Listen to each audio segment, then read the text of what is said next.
Welcome to the Stop Italian Sounding podcast, uncovering authentic Italian food.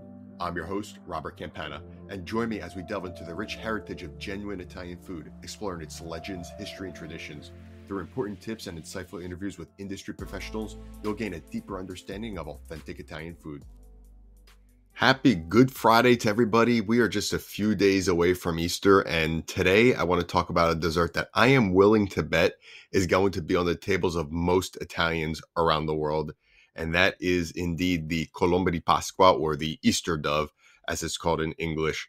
And for today's show, I'm going to briefly talk about what this is, and of course, a couple of legends that are behind it, because there are so many different Italian foods that have legends and traditions and deep histories behind these culinary treasures, if you will.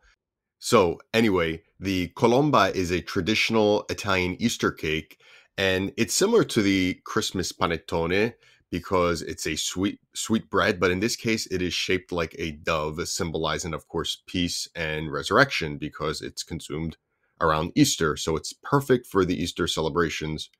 And I want to start by discussing two legends behind this dessert.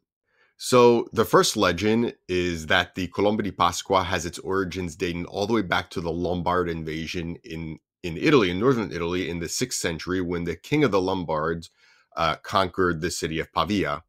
And the Pavian citizens offered them sweets baked into the shape of a dove as a gesture of peace. So this move apparently, let's just say, prevented any more fighting or plundering, and then quickly ended the battle, making Pavia the new capital of the kingdom of the Lombards during the time. And over time, let's just say that this tradition quickly evolved into what we know as the Easter dove, or the Colomba di Pasqua.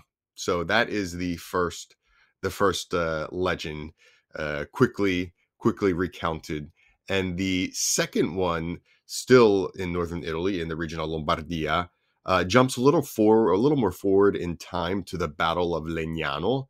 Again, still in Lombardia, and this battle took place around 1176 AD between the imperial army of the Holy Roman Emperor Federico Barbarossa and the Lombard League. So legend states that as Barbarossa's troops approached, the Lombard League's chariot leader actually saw two doves on the battleground, which was taken as a sign of, let's just say, impending victory. And in order to encourage his men to continue fighting and to eventually win, the Lombard League's chariot leader had cooks bake bread in the shape of a dove. And apparently it was a successful move because history states that the Lombard League ended up winning this battle. So as we fast forward to modern times, the Colomba, as we know it, apparently dates back to the 1930s. And I'm talking about the widely produced Colomba that we have on our tables today. So like I said, it dates back to about the 1930s with a company by the name of Motta, which was actually already very famous for the panettone. So anyway, Motta popularized this dessert by taking inspiration, of course, from the legends that we just discussed. So what exactly goes into making this treat? Well, like, of course, any traditional recipe, there are many variations according to the region, according to, different things that you want to put in it. I mean, I've seen them with chocolate, with pistachio, or just the traditional ones. But to keep things simple, the key ingredients typically included in this colomba are flour, sugar, eggs, butter, and candied fruit. So very similar to the Christmas panettone. And the dough is enriched, of course, with butter and eggs, rises for at least 30 hours, and then shaped into the dove that we know today, topped with almonds and pearl sugar before being baked. So as families are gathered around celebrating Easter and eating, they obviously have, in Italy and in Italian communities around the world, this sweet bread. So they have this colomba. Of course, after their meals, which typically involve lamb in many Italian regions, or eggs. And I say eggs because it's a tradition in my family. We're of Molise origin to make a traditional frittata with many eggs. In fact, it's called a frittatina. I've even seen it made with over 100 eggs back in my city of Colle a Volturno in provincia di Isernia in the region of Molise. But anyway, that's not to say that the Colombo is not there, because the Colombo is absolutely there.